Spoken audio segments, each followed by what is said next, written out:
Hi guys, welcome to my channel. Thank you so much for watching.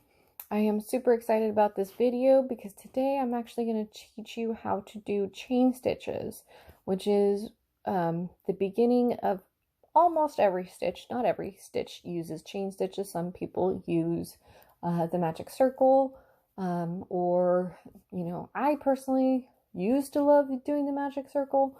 I don't do that anymore. I actually use chain stitches now, but everyone's different, and that is the beauty of doing hobbies or anything in life.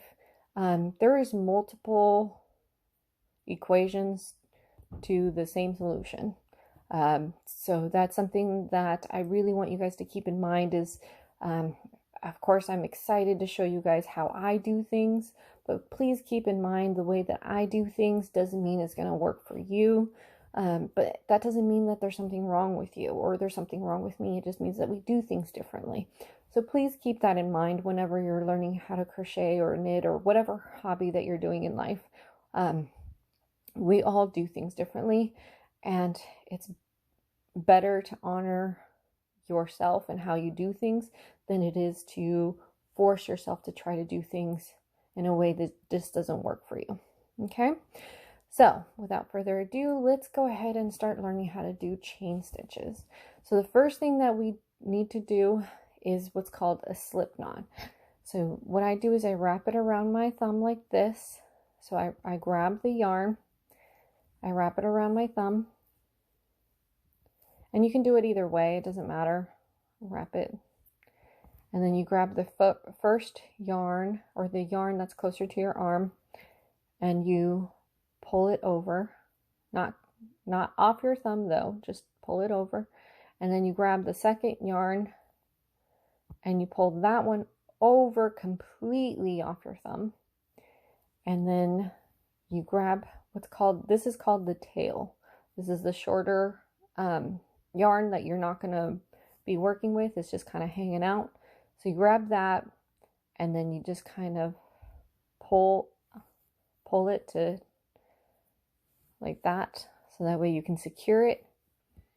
And oh, and the beauty about slip knots is you can actually undo it if you need to for some reason. So I'm going to show you again how I do this. Again, you can wrap it either way from your thumb, it doesn't matter. Grab the first yarn, pull it over, but not completely over, and then do the same thing with the second yarn, but this time you do pull it over your thumb, and then you lift your thumb up while you're also adding tension to the tail, and voila, slip knot. And so the beauty of YouTube videos is you can go ahead and pause this and rewind. So you can, if you don't feel like you figured out how to do the slip knot, please go ahead and pause and rewatch that however many times you need to, so that way you can learn how to do that. And also, like I said before, this is just how I like to do things, but that doesn't mean it's the only way to do things. We all do things differently, so please check out other YouTube videos or other resources. Google's a great resource as well, to figure out how to do a slip knot if my way was not informative or helpful to you. Okay, so then now I put the slip knot through my hook.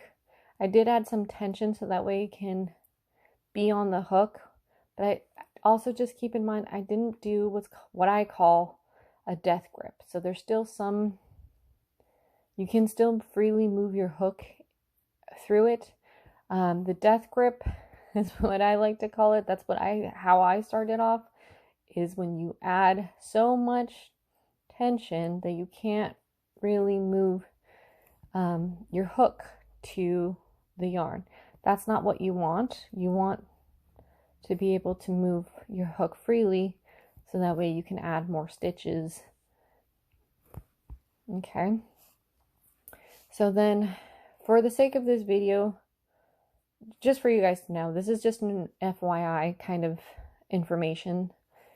The tail, for the sake of this video, I'm going to just leave it off to the side, but some crocheters do like to incorporate it into their chain stitches, or as they're adding rows to weave it in. And some crocheters like to add or weave the tail at the end of the project. Again, it doesn't matter which way you decide. It's all about personal preference.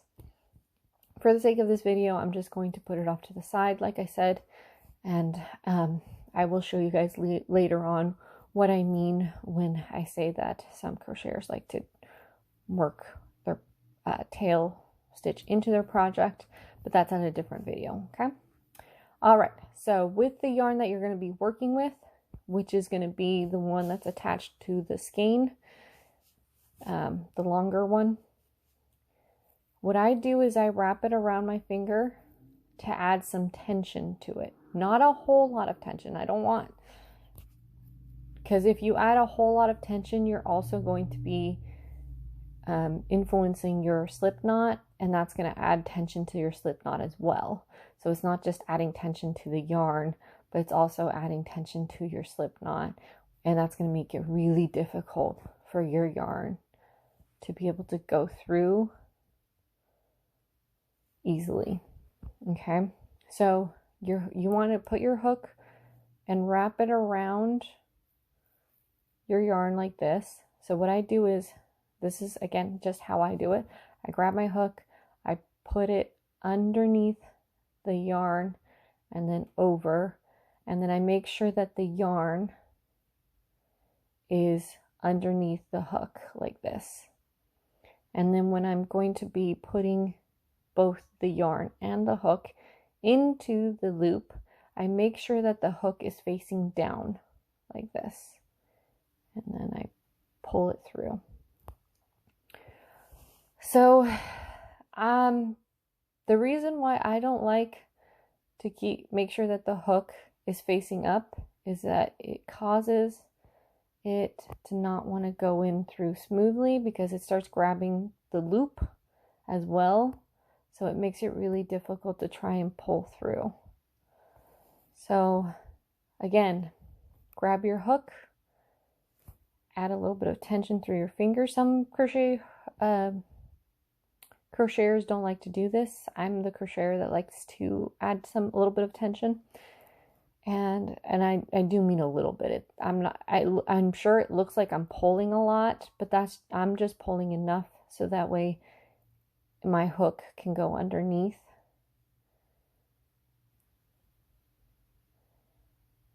and be able to slip through.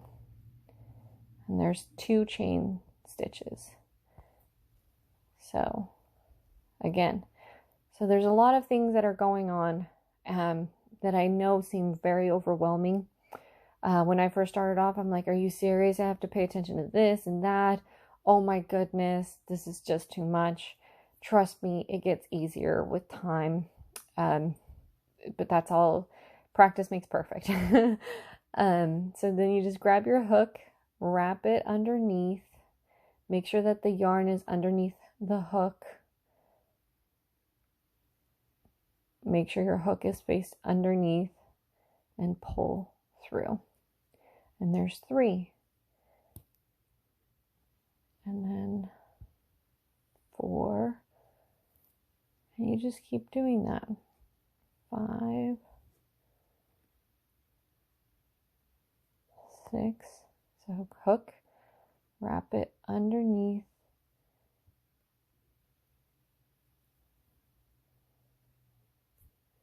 7. Wait, hold on. There's 1, 2, 3, 4, 5, 6, 7. Yep. And then you just grab the hook, put it underneath, make sure the yarn is underneath the hook. 8, 9, and 10. And then you just keep doing that. And when you're able to put your hook into your chain stitches easily, like this. Then you know you have the right tension. If you're having a really difficult time putting your hook back into the chain, then that means the tension is not right. And what I would advise to do is to undo it, all of it, and then go back, and even through the slip stage, go back and redo all the chains. Because trust me, I've when I first started, I did death grip on everything I did, and oh my goodness, it was so hard to do projects.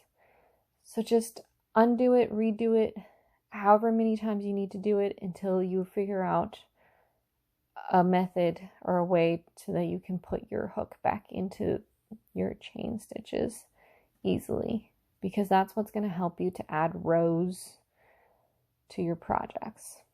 Okay. In my next few videos, I'm going to show you guys how to do single crochet, half double crochet, etc. But for now, I just want you to focus on how to do the correct tension for your chain stitches. Once you're able to figure out how to do the correct tension, then I would advise to check out how to do single crochet, half double crochets, treble crochets, and everything else. But for now, just focus on the tension on your chain stitches, and then I'll meet you guys in the next video. Please feel free to leave a comment down below if you have any questions about anything, or if you just want to say, hey, I didn't like how you did this, or I liked this about your video. I'd love to hear from you guys. Also, please feel free to leave me or to follow me on my Instagram. I am posting projects that I'm working on there, and super excited to keep teaching you guys how to do different stitches in the future. I hope you take care. Thank you for watching. Bye.